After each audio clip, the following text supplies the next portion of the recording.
Mega Man Issue 34. Mega Man barely avoids a spike trap in the jungle, even though Pharaoh Man is here. It comes out of nowhere that Dr. Light, Roll, Rush, Plant Man, and Cossack are here. I can understand Pedro being here. Why are they here, putting themselves in harm's way? Dr. Light didn't even want him to go here, and he was strict enough to trap him for being confident and enjoying his adventure, so why is he here? And I have to assume Pedro can't afford to buy a robot arm. Roll asks Mega Man if he's okay, and he reassures her, and Pedro reassures him that he's scared of this place too, but needs closure. Cossack lampshades Dr. Light's idealism, and calls him hopeless, and somehow Mega Man feels like he's being watched.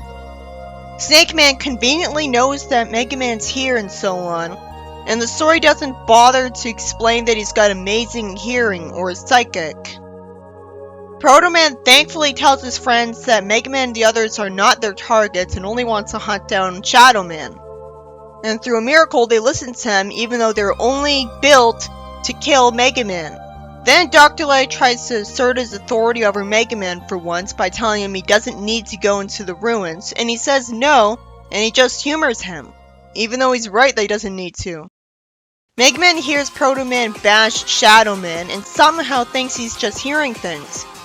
And Snake Man goes to back Proto Man up and find out where Shadow Man's heading, so that it can get surrounded and eventually end up getting sat on. None of the fight was interesting enough for me to talk about, it's just old things. Shadow Man tells him to kill him because he's got no purpose without Raw Moon. Why the writer's allowed to write this, when suicide is one of the content warnings on Netflix show descriptions, I have no idea. Proto Man tells him to serve Wily, and he's told they only went after him to convince him to stay with them and not join Mega Man, which doesn't really match up with what was built up to with him being called dangerous. He happily agrees to be one of their brothers and thanks them. He's asked if he needs a recharge, as I think this makes more sense than them wanting to destroy him out of nowhere. Proto Man says they're supposed to help build Wily's castle, and Shadow Man gets shown the teleporter coordinates. And Proto Man says he'll come with them later because he needs some answers about personal complex things. It doesn't make sense because he convinced himself that Dr. Light would change his personality if he fixed his core. And he never asked him if he would, which means he thought he'd lie to him that he wouldn't, or worse. So he wouldn't suddenly go to thinking that he'd be honest with him. And that's the only answer he could be looking for, and he thought he already knew it. But at least he's actually gonna get his personal answers, unlike Surgeon Kit. Because the writer cares about him instead of just thinking of him as a permanent villain character and replacements, completely ignoring that some people might care about them. But yeah, technically speaking, he's lying here because he knows his answers. When Pedro says he's scared, Roll holds his hand and reassures him, and he thanks her. Dr. Light reminds Mega Man with his hands on his shoulders that he and the others have the EMP resistant coating on. I'd be more impressed with the coating if it was explained that it could last indefinitely in them. Instead, I'm wondering if him bothering to remind him of this means that he takes it off, or wears off after a while. Meanwhile, Quake Woman gets told by her mother that she can bring in the rest of the rock samples in the morning and calls her mom after hesitating, which means she's not used to this. The uneventful story ends with Proto Man asking her what it's like to call someone family, even though he remembers living with Dr. Light. In the next story, we see Dr. Kane in the future, and it's explained that he's an archaeologist who's taking way too many panels, boring us with his journals, until eventually he finds a capsule hidden underneath what I assume is an intentionally collapsed ceiling. I'm somehow expected to believe that X is the first of a new generation of robots that can think, feel, and make their own decisions. How does the writer think we're so stupid that we don't realize this applies to all of the Robot Masters? When Mega Man volunteered to be Mega Man, which had nothing to do with helping around the house as a lab assistant. I think this was insisted on in the game too, and it was absolutely asinine there too. So the writer has no excuse for treating us like complete idiots just to humor it. Dr. Light has no excuse for being this stupid. Obviously, if Roll didn't have free will, she would have helped save people from a sinking cruise ship. because while she is a helper robot, she was only designed specifically to help Dr. Light around the house, not to pull a lifeboat to safety and stuff. Besides, the story's insanely boring because it's got way too much predictable and boring dialogue, and is mostly narration. Dr. Light wanted X to stay in the capsule for 30 years so that it could be safely determined that he wouldn't hurt a human. Even though Mega Man rule always followed the first law of robotics just fine. If he's so restricted by the first law, which I assume at first because that's common sense, the only way this level of insane paranoia would ever make sense is if Mega Man or Roll did break the first law of robotics without being reprogrammed by Wily, and only thought they were restricted by it. If he's able to think that a robot with true free will should require this much testing before being put out in public, it makes him look insanely reckless that he still put the Robot Masters out to work. In the classic series, it looks like he literally never considered the possibility that one of his robots could ever choose to hurt a human. That's because they are restricted by the first law of robotics. And obviously he had them restricted by that first law because he respected it.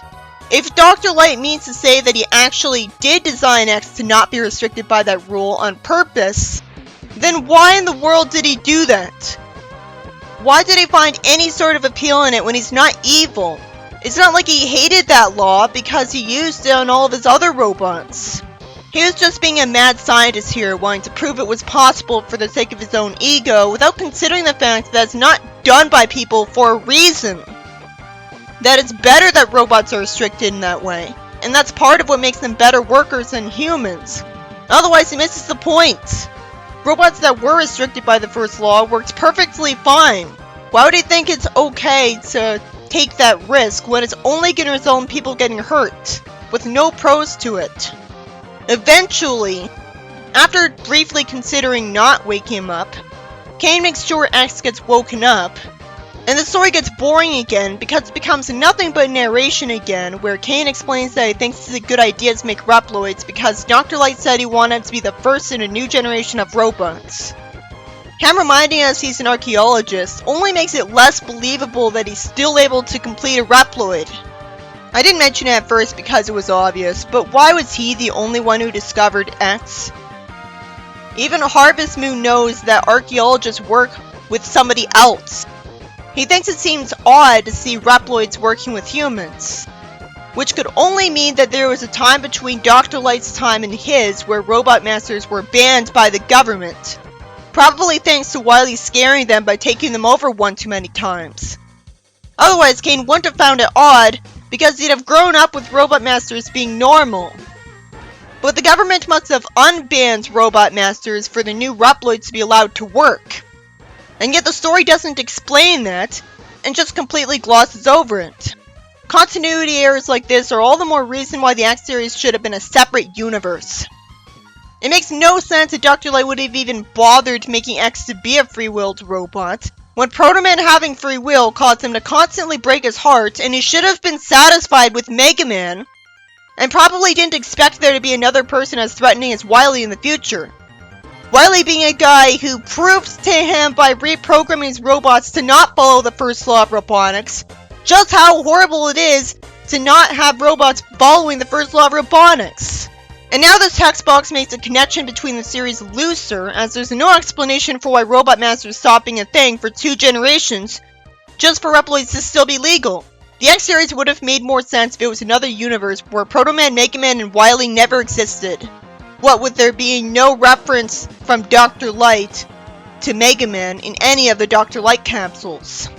You'd think his first message to X would be that he based him off Mega Man, since he's supposed to care about him. I expected the story to last longer than this, but instead it's the last page, and its final panel warns about the Maverick Hunters. I think it's too bad the next issue is going to have another story in the X universe, because I hate how overly dark it is with Sigma making robots attack the cities every second of every day. And even if they only attack as frequently as Wily's Robot Masters, and I don't get that impression since it's always treated so seriously that it's like Sigma's constantly waging a war, the fact that X doesn't have a loving family to keep his life grounded is the extra bit that makes it too depressing, with absolutely no lightheartedness and relatability at all. And when something is that dark, I don't want to get invested in its world. It doesn't help that the X-Series forgot about Dr. Kane when he could have been a father figure who was always there for X to come home to, making me assume he died off screen. My point is, I hope these X stories are going to be very rare, especially if they're just like the games anyways.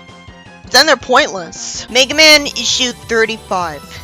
Mega Man heads into Ramune's chamber, and because he remembers that he almost got himself killed there, he shoots and eventually says that he thought he saw and trails off. What does he mean? Does he think he literally saw Ramune in the present just because he remembered him? Roll asks if he's okay and gets told to wait for no reason by Dr. Light. Mega Man apologizes, and Dr. Light puts his hand on his shoulder and explains that Cossack's more afraid for his daughter because her nightmares from the global blackout caused him to come here. It should be explained why a mere blackout gave Kalinka nightmares. Her having nightmares because of the Emerald Spears would make sense, but not having to go without television for a few weeks and having to read books instead. Most people wouldn't have found the blackout scary, just really boring. Roland says that Ramune's here, and after too much padding, Proto Man finally lampshades Quake Woman still living with her mother after she had taken away her emotions. He asks her how she could be so sure that her mother restored the part that was her, and wonders why she isn't out there creating an identity for herself, as if she can't create an identity this way somehow.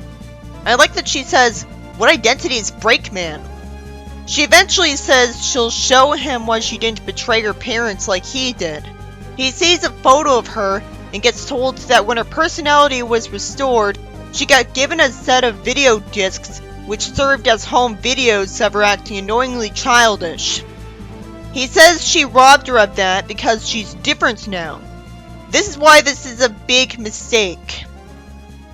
It's no wonder some people have a hard time forgiving Noelle. We really didn't need it to be established that she used to have a different personality, and somehow she was too incompetent to just give her old personality back, as if she didn't know how to write down the same code, or didn't have it saved. She says that because she was virtually destroyed in the cave-in, she might not have remained the same anyways, even though when we saw her after the cave-in she was clearly intact and barely looked damaged at all. What she should have said was that her IC chip was virtually destroyed. That must be why she doesn't act like her old self. But we would only really have a reason to believe her if we saw an alternate universe where that wasn't the case. He cathartically asks why she's staying with a woman who's shown no remorse in what she did to her. He just assumes for no reason that she didn't show any remorse in it. I like that Noelle's gonna hear this. And I like that we finally got to see him draw a parallel between her and Dr. Light. But he should know that the reason she's staying with her is that she's the only loved one who'd hug her that she's got. Mega Man eventually gets reassured that Ramune is harmless after a whole bunch of techno-babble nobody would care about. And Mega Man tells Dr. Light that he's worried about the fact that he's glad something's dead. Dr. Light reassures him, and Quake says she's not making excuses for her mother and trusts her not to remove her emotions again, even though she asked Mega Man if she would do it again. So she didn't always trust her not to. She says that she trusts her because she's shown a lot of regret for that. Too bad it's mostly off screen. She asks him if he'd want forgiveness for shooting Roll, and he insists that he doesn't need anyone's forgiveness because he's being written like IDW Shadow just because he ran away from home, even though it was for a legitimate forced reason. He says he's fine on his own, and she points out that nobody does his repairs. He dodges answering the question and says he learned about Quake because he saw footage of the show on TV. She points out that Dr. Light did nothing to him, and he yells that he replaced him. It's cathartic to see him finally be open about his issues. Noelle calls him out that he should have considered that Dr. Light built a brother and sister for him, so that if he ever came home, he'd never be lonely again. But it's so obvious that he did build them to replace him, because he didn't think he'd ever come back. And why would he ever think that he was lonely in the first place? Sadly, he doesn't respond, which creates the illusion that she did have a good point, and just warps away. She asks her if she's hurt and apologizes, and admits that she was afraid of what Quake would say about her.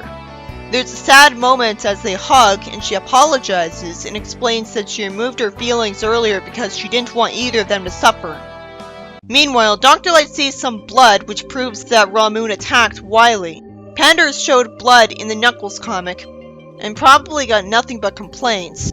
But Flynn gets away with this in a Kids' comic with nobody ever mentioning it again. Plantman says he found a secondary lab that proves that someone was living there and not comfortably, which proves that Wily was trapped.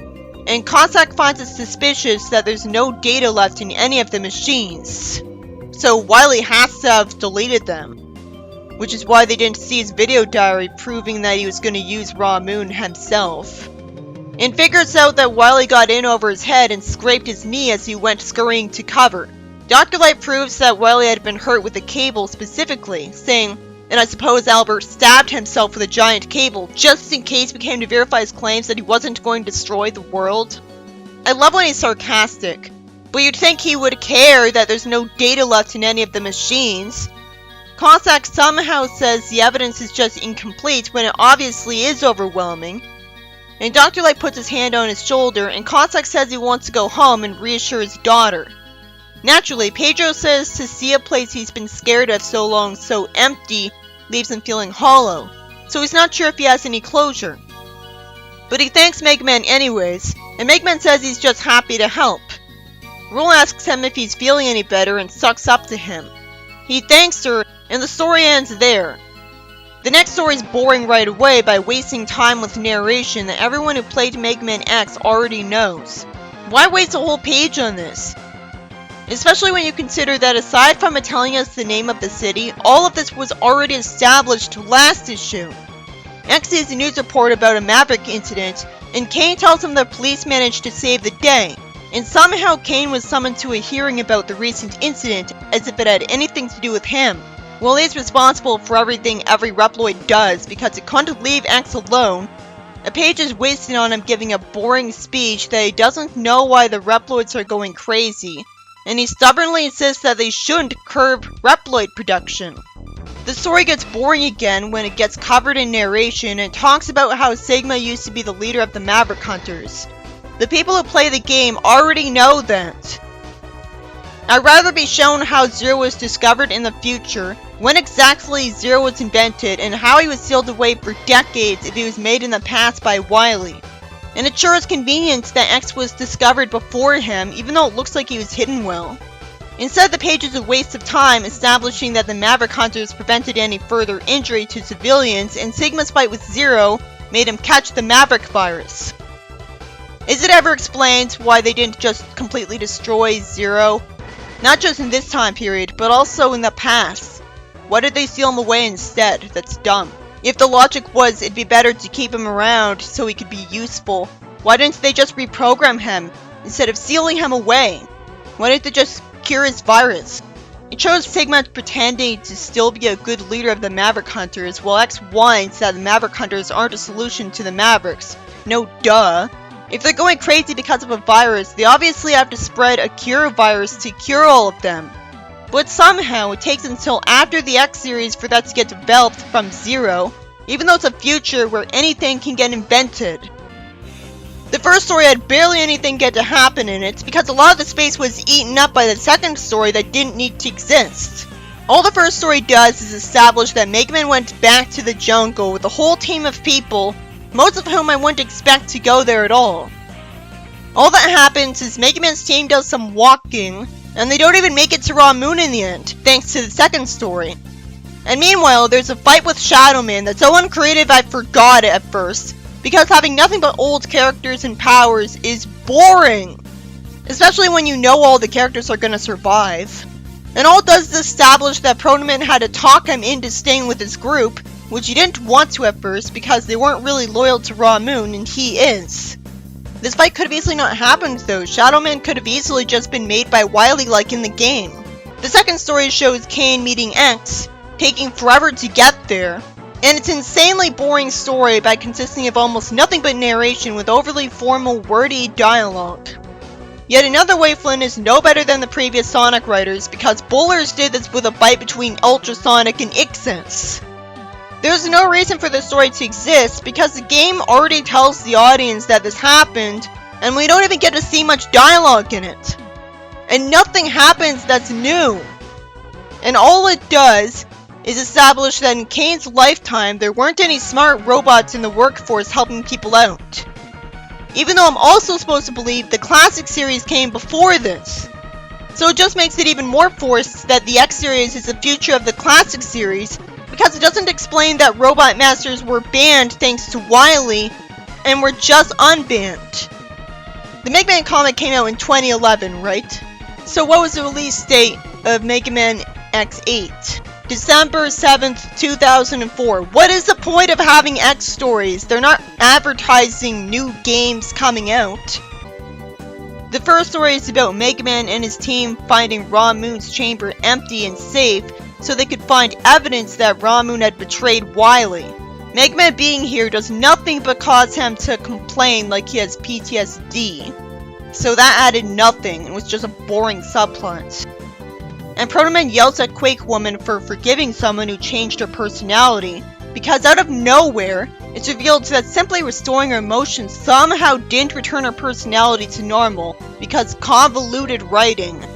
So all I can do is assume the landslide damaged her IC chip so much that she lost her original personality for good, which is what she said. But that really doesn't explain Noelle not reprogramming her to go back to her old personality as soon as she gave her feelings back. Why not when she's already messing around in her mind by giving her emotions back? Why not retype the old code? These two main stories were especially boring for the Mega Man comic because they take place in a setting I already saw there. But it was cathartic that Proto Man complained about Noelle, so I liked his subplots. Another boring story, but not nearly as boring as the worthless second story, which does nothing but recap stuff that the people who played Mega Man X already know. That Sigma was the leader of the Maverick Hunters. Most of it was padding, even considering that premise. And it was unacceptable that an origin story doesn't bother showing how Zero was discovered in the future. I assume he was released from a capsule just like X, but that really makes me want to know how the hell he was disabled enough to be put in a capsule in the past, and wasted by being kept there instead of cured. Why would he not be allowed to explain that when there hasn't been a new X game in years and nobody wrote these games cared enough to fill in those vital details? I don't want to see Zero fighting Sigma, I want to see the dialogue that happened when people discovered him.